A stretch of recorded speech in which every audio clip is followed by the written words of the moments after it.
Hello and welcome to another Bushwhacker review.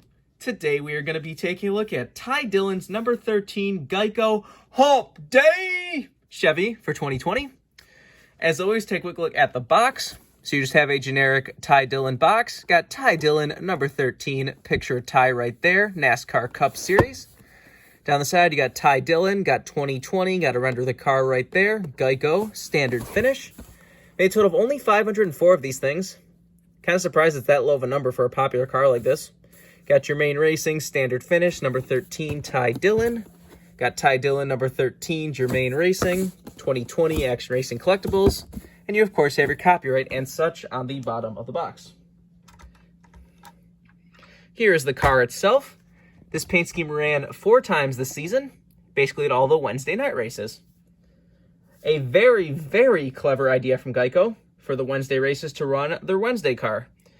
If for some reason you don't know, 1, how is your rock you're living under this time of year? But 2, Geico for a long time had their promotional thing where they had the camel going through the office yelling Hump Day on Wednesday because it was his favorite day and he has humps, blah, blah, blah. So Geico finally had fun with their car this year and ran that car for the Wednesday races only.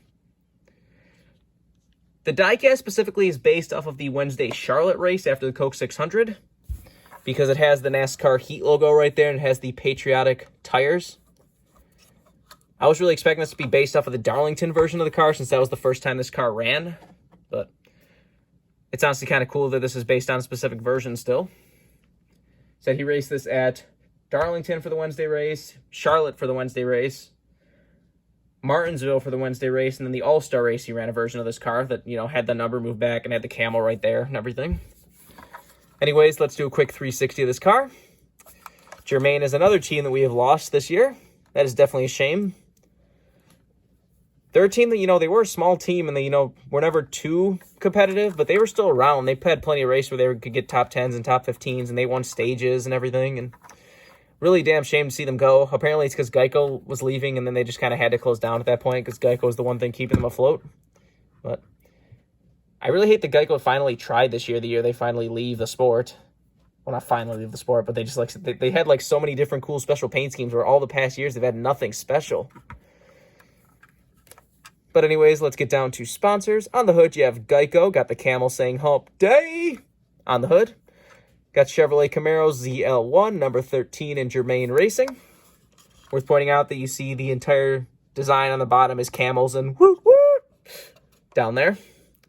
Has Geico on the side of the car. Got the camel saying woot woot again on the quarter panel. Got Wix filters, Sherwin-Williams, and Mobil 1. As support has the NASCAR Heat Pro League logo on the car. On the C post you have the pink ribbon and Camus. And on the B post you have Gracie, Sparko, and photos of 2 people who I don't know who those are. I assume they must be people who passed away around the time. I'm not sure.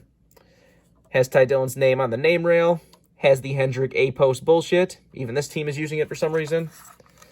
On the back, you have Chevrolet Camaro ZL1, 1LE, Germain Racing, Geico number 13. Camel saying, guess what day it is. On the deck lid, you again have the guess what day it is. Got Geico on the roof. This is number 357. And you got the same stuff down the other side. Take a look under the hood. Does not open any farther than that.